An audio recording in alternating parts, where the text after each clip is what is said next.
Hi everyone, my name is Ailjunn Katipunan from TCM1K5, and for today's discussion, we will going to talk about the Baroque period in the art history.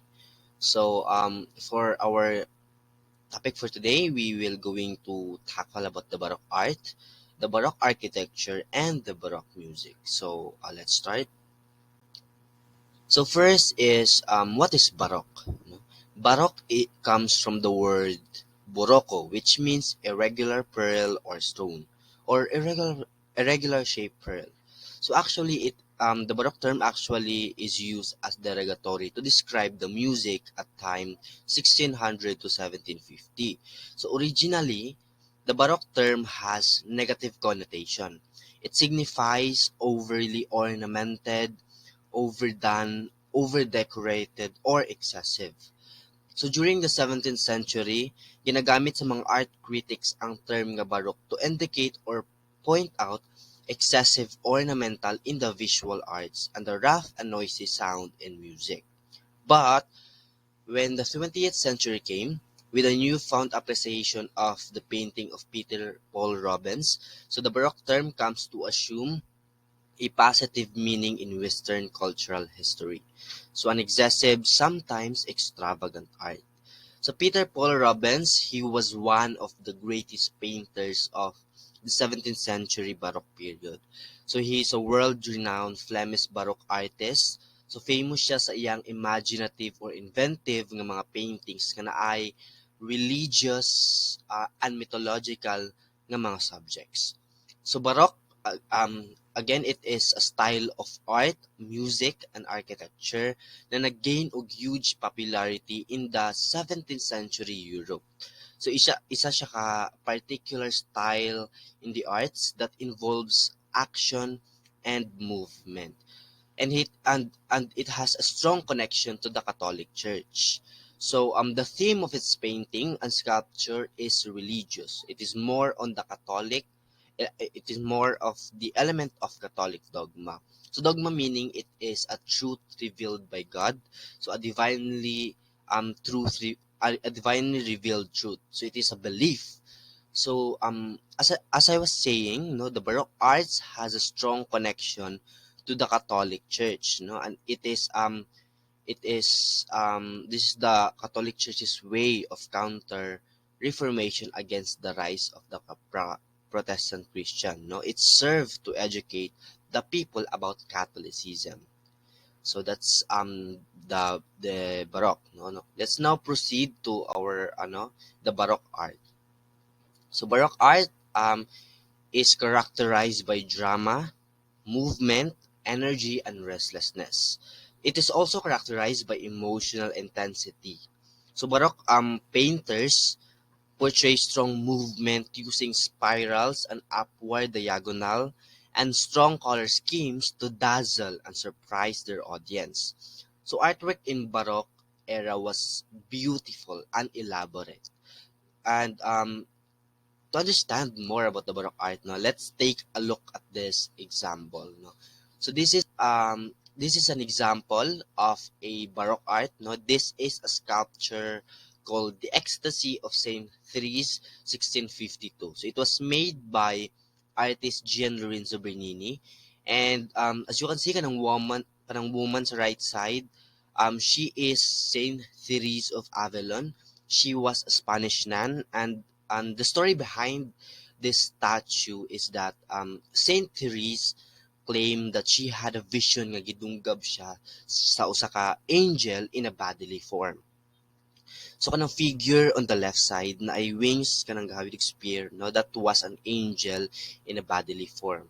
And kanang spear nga gihawiran sa angel nagrepresent og divine love. So Saint Therese claims that she was stabbed several times by this angel.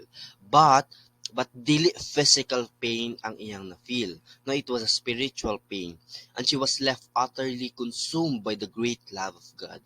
And based ana nga statement ni Saint Therese, Teresa, gihimo dahil ni Bernini into a sculpture following Saint Therese's description of the event. So it was designed to convey spiritual aspect of the Catholic faith and was meant to portray spiritual components of the Catholic religion. So this was an example of a Baroque art. No, it is the Catholic Church's way of counter Reformation against the rise of the Protestant Christian. And let's now proceed. Now proceed to the next. We have here the Baroque architecture. So Baroque buildings are highly ornamented, which creates spectacle and illusion. So Baroque architecture, no, it is a highly decorative and theatrical style which appeared in Italy in the early 17th century and gradually spread across Europe. So ang mga Baroque architects, gikuha nila ang basic elements sa Renaissance architecture, including ka ng mga domes and colonnade. No, domes ka na ganing sphere shape or globe shape nga makita nato sa pinakataas sa usa ka building. Usually no sa mga churches. So kanang murag globe shape tingi nga naa sa roof, no. That was a dome. And colonnade kanang columns nga murag naa sa hallway, no, kanang ga-support sa base sa usa ka roof. So mao na siya usually atong makita sa usa ka Baroque architecture. So this is an example of a Baroque architecture, no? The largest church in the world, no, the Saint Peter Basilica. So it was designed again by Gian Lorenzo Bernini, no, the greatest Baroque architect, and it was located in the heart of the Vatican City. No, as I was saying earlier, this was an example of a dome kanang nasa taas gani kanang um, spear shape, and then colonnade kining naa sa ubos like kanang murag line nga. Yeah, that was the example of a colonnade. No, continue. So the basic characteristic, no, of a Baroque architecture is a vividly painted ceilings, bright color, richly designed surfaces, and great contrast, especially in light. So it was a way of emphasizing the importance of Roman Catholic faith in the face of the Protestant reformers. So this was their main goal, no, to get church member to remain loyal by increasing their faith. Yeah. And next, let's proceed no to the Baroque music. No, we have here the Baroque music.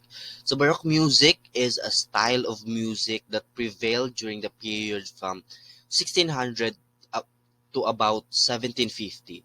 So the music of the Baroque is one of the richest and most diverse periods in the music history. So there are different forms of Baroque music. So these are the different forms. So first is we have cantata. Cantata, it is a musical composition intended to be sung. It came from an Italian word cantare, meaning to sing. It is a vocal composition with an instrumental accompaniment. Next is we have concerto. Concerto is a piece of classical music that features a soloist accompanied by an an, or, orchestra. Accompanied by an orchestra. So it highlights a solo instrument that is backed up by an orchestra. Sorry. Next is we have sonata, a composition for an instrumental soloist, often with a piano accompaniment. Next, we have here the oratorio. Oratorio, it is a large musical composition for orchestra, choir, and soloist. So includes the use of a choir, soloist, and an instrumental ensemble. Next is the last one is we have here the opera. I know we are all familiar with this. So it is an art form that tells a story through music and singing. So kibalimura siya og theater, a musical theater. But opera singers no do not use microphones to amplify their voices, unlike some musical theater where they use a lapel para to amplify their voice. Here in opera, singers do not use microphones to amplify their voice. It was just their natural voice, and it and yeah, it was just they were just using their natural voice, no. And the music is played by the orchestra is completely live. So these are the five different forms of the Baroque music, which are originated in Italy. No, the cantata, concerto, sonata, oratorio, and opera. So I think that's all for this discussion, the Baroque period.